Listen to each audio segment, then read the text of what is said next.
Thank you.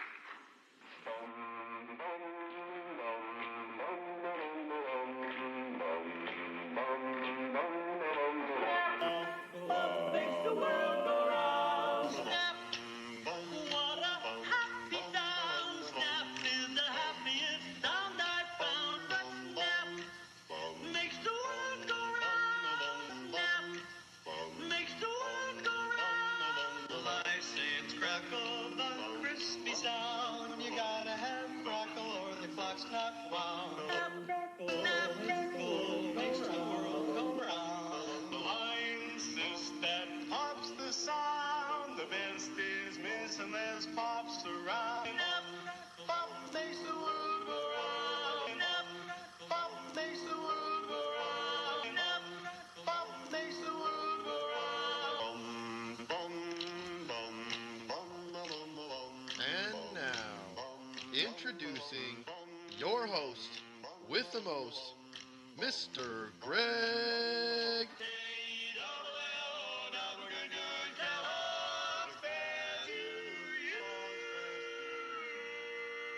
Along with Rick Brusuelas and Dennis Michelson. Now, let's get to the show.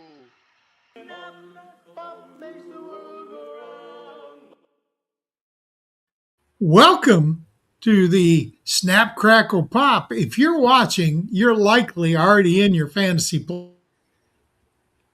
playoffs, or you want to be next year, so you're trying to get a heads up for what you can do. Now, I've long maintained that the best of the best in fantasy analysts are wrong 40% of the time. I know Rick has heard me say that multiple times, all right? So I went back and I kind of looked at things because I know I've been 0-5 on one of the weeks that I did this show. So I can be bad too, but I have, my goal is to hit 3 out of 5 recommendations every week. All right. I've done it 11 out of 15 weeks. I've been perfect twice, but not since week 3. So I'm hoping this is the week that I do it. Now, my pop compatriot is actually at a recital for his grandchild tonight. So he's got the better looking, more intelligent Dr. John Bush, Professor John Bush, filling in for him. Unfortunately, Dr. Bush is using the input from Snap, who's only hit that mark 6 times this year. So we'll have to pick that up. You know, it might just be that it's harder to pick sleepers than busts. If that's the case, maybe next year we'll switch around and I'll do the pop and he can do the crackle and we can see if it's just him or if it's just the segment is harder. Because I don't know, to be honest. But, you know, we always start off the show with the news, and that's sending it over to my good friend Snap, Mr. Rick Brusuelas. Hey, everyone. And again, the good news on it, there's no buy, so we're going to be able to go right into some of the, the big player news. And the biggest one, of course, is Patrick Mahomes, Kansas City quarterback. Tore his MCL. His season's over. Now the big question will be how long he'll be out into 2026. His backup is Gardner Minshew. At one point, he was a popular super sub, but I don't know. I think with the Chiefs' playoff hopes gone, I'm guessing you'd still start guys like Rashid Rice, maybe Kelsey and Worthy, but all of the offensive players are going to be downgraded. Jaden McDaniels, he's the Washington Commanders quarterback. He was just announced this week that he is out rest of season. So Martin Mariota is taking over there, or continues to take over, and will finish out the season. And Anthony Richardson was medically cleared to return to practice. As you recall, he had an orbital eye fracture. I don't think that the team will be moving off of Phillip Rivers, but I guess while they're still competing, they're a game out of the final AFC wildcard spot. If Rivers struggles on week 16, or if they get eliminated, maybe Anthony Richardson might get a start. But again, now running into the running back position, R.J. Harvey, Denver Bronco running back, suffered a rib injury late in the game. His backups, and of course the Broncos are already missing J.K. Dobbins, so the backups in Denver are Tyler Batty and Jaleel McLaughlin. Neither one of them are every down backs. They also recently signed Sincere McCormick, the ex-Raider, to their practice squad, and they may give him a look.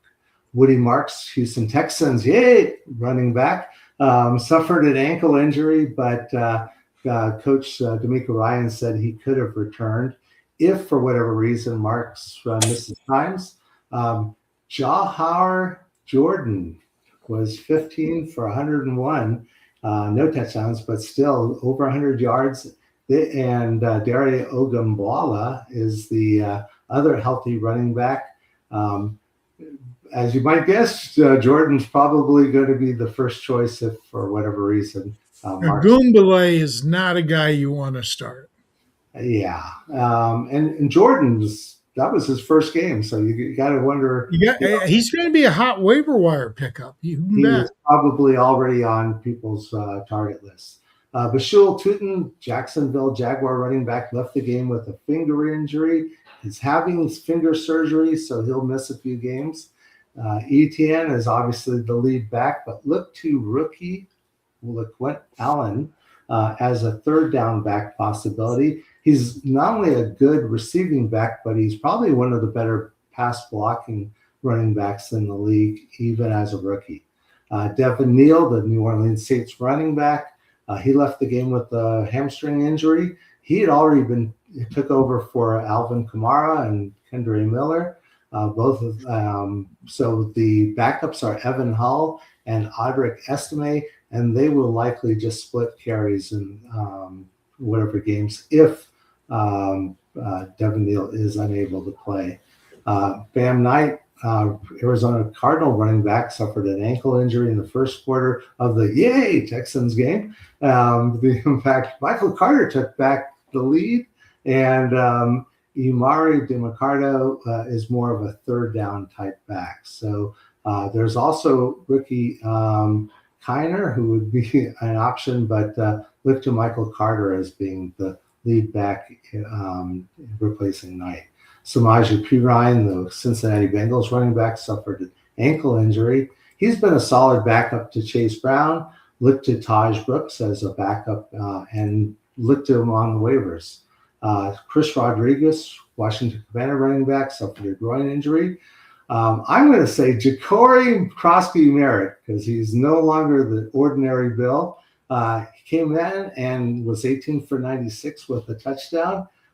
He will take over as the lead back, and Jerry McNichols, who hasn't done much of anything, he'll likely just be in for third down plays.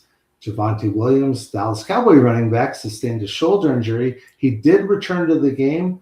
If Williams is unable to play, Malik Davis would be the running back there.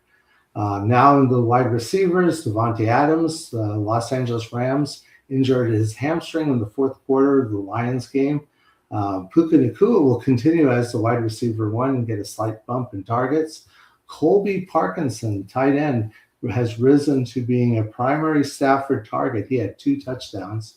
And then the rest of the wide receiver room, Tutu Atwell, Jordan Whittington, Kamada Mumford, Xavier Smith, I don't see much chance for any of them to make an impact. Christian Watson, the Green Bay Packers wide receiver, looks to have avoided a major injury after looking like a broken collarbone. The Packers also have a pretty deep wide receiver room. Jaden Reed's back, and with Romeo Doubs, Datavian Wicks, Chris Brooks, and Bo Melton, there's a lot of wide receivers that the Packers can use. Rookie Matthew Golden, who had been slumping pretty much the entire season, he had 4 targets, so he might be someone to consider on the waiver wires. Drake London, the Atlanta Falcons wide receiver, he suffered an MCL sprain back in week 11, And it looks like Coach Morris is optimistic that he'll be able to play in Week 16. While he hasn't been able to practice yet, so keep an eye on the week's practice reports. Of course, Pitts and David Sills were the primary targets. Daryl Mooney was considered to be the wide receiver 2 there, but Sills appears to have taken over. Devon Valley, the New Orleans Saints wide receiver, had a shoulder injury. His availability is up in the air. He has become one of rookie Tyler Shuck's favorite targets. He had 5 for 69, but Chris Olave will continue as a wide receiver 1. Tight end Juwan Johnson should continue to be a primary target. Only in the deepest leagues you might look at Kevin Austin and Mason Tipton. Luther Burden, Chicago Bears wide receiver, suffered an ankle injury. And with Rome Odunze sidelined with a foot injury just before kickoff, Burden was really trying to get the most out of the opportunity by having 6 catches for 84, also 7 targets. So those were all team highs. DJ Moore caught a couple of touchdowns, and rookie tight end Colton Loveland continues to look for a slight boost. And Ricky Pearsall, the San Francisco 49er wide receiver, re-aggravated his PCL injury and also suffered a sprained ankle. His presence at practice should be closely monitored. Pearsall was 6 for 96 against Tennessee. Juwan Jennings, Demarcus Robinson, and Kendrick Bourne would be, along with George Kittle and CMC, as primary targets. And that's really it. So I'm going to hand it back over to Greg. Hey, I just got a flash update. Christian Rodriguez, Washington Redskins, full practice today. Full practice. Okay, so I'll go back to calling him Ordinary Bill. All right. Well, last week I was 4-1, just missed that perfecto. The one guy that I expected to be a bust that beat me out finished as the wide receiver 22. This week I want to go 5-0, and my first and last pick are my most worrisome. So I'm starting with quarterback 9, Caleb Williams.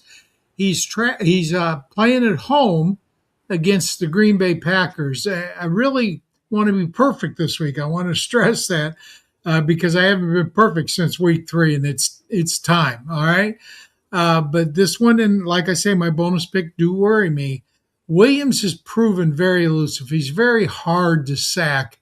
He doesn't really scramble as much as I would have thought he would, but he extends plays, and that gives him the opportunity to make explosive plays, long, 20-plus yard plays. So I think both teams are going to be highly motivated because this is basically for the division.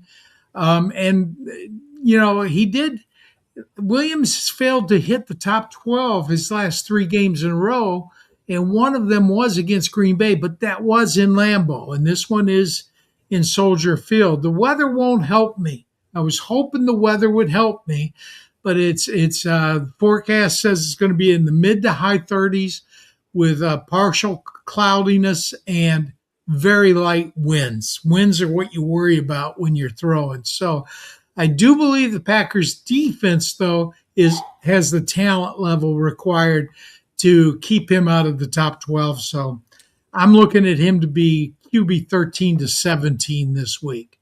At running back, I'm going with running back 16, Ashton Jenney at Houston. Now, Jenney, that Houston defense is nasty, okay? That's the best way to describe it. They're just nasty. And, yeah, it's a lot worse against passing offenses. And a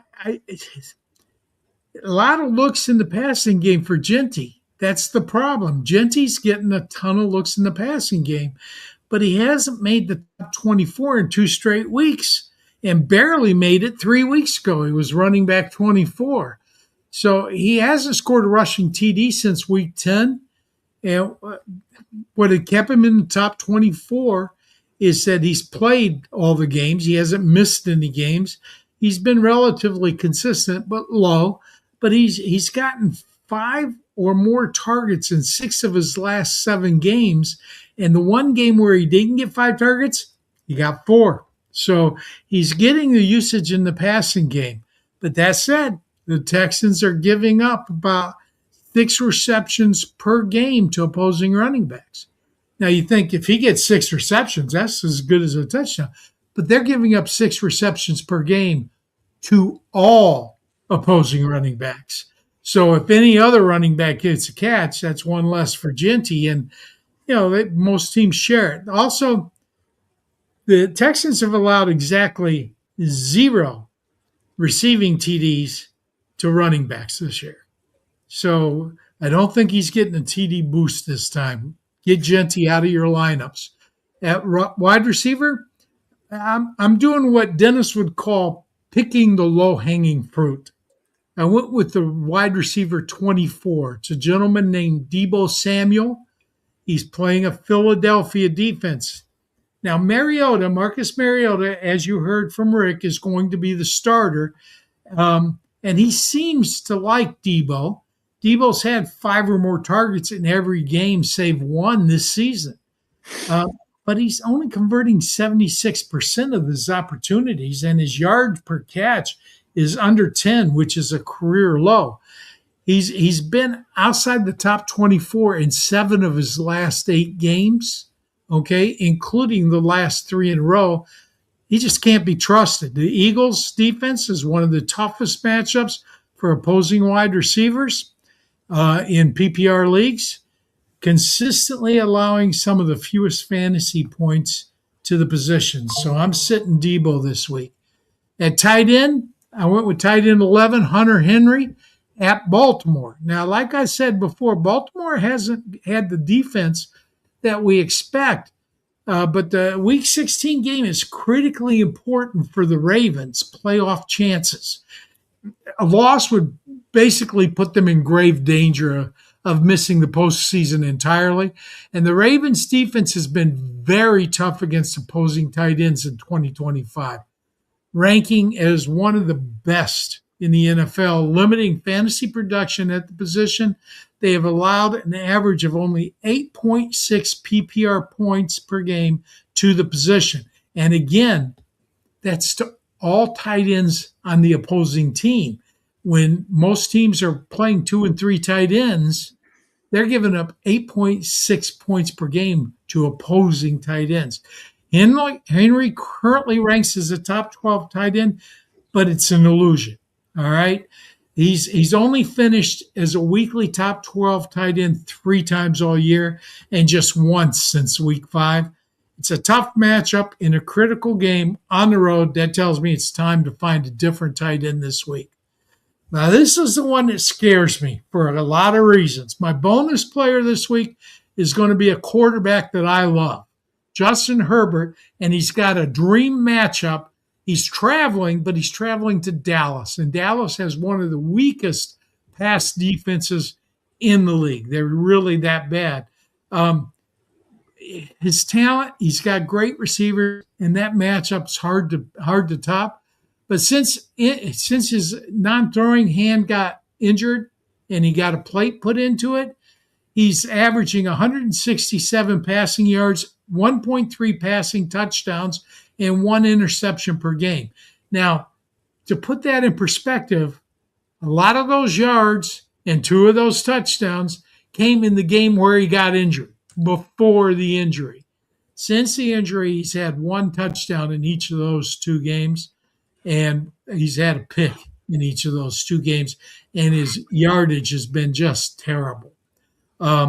So I said before, he's got to show me before I'll believe it. The matchup against Dallas is about as favorable, but I haven't seen him be as accurate, although last week I did see a great throw down the sideline, long throw that he dropped right in the bucket. It was very good, but I'm not seeing a lot of consistency on accuracy and timing. But that's it for Crackle. That's my 5. Let's go over to the professor, Mr. Pop, this week. How you doing, John? I'm popping fresh here. These are Dennis's picks not mine. He starts off with quarterback Arizona Brissett, who I'm reading from his script, finished in the top 12 each start. Okay, so top 12. And he's been QB2, Dennis says, since week 6. I will be starting Brissett in a couple of my playoff teams as well. I've not been disappointed yet. One point I want to make about that pick. Okay. Prior to last week, Houston had not given up a single top 12 quarterback performance all year. Yeah. Brissett got top 12 last week. Yeah, he's a slippery, and I'm probably playing him. The running back is Michael Carter, who's left, right? I mean, last man standing here. Atlanta just deals out the points, folks. Just 22 points. Here we go. It's like Christmas comes early for Michael Carter. He's had top 12 finishes in both games that he has been the lead dog. So he loves to run with that bone. He should give you lots of points in your playoff here. Michael Carter. Now this one's a little lean, and it kind of goes against what Greg was talking about with his bonus pick. Dennis is all over Lad McConkey. He thinks he's going to wake up this week. He's been an underachiever. I mean, way underachiever.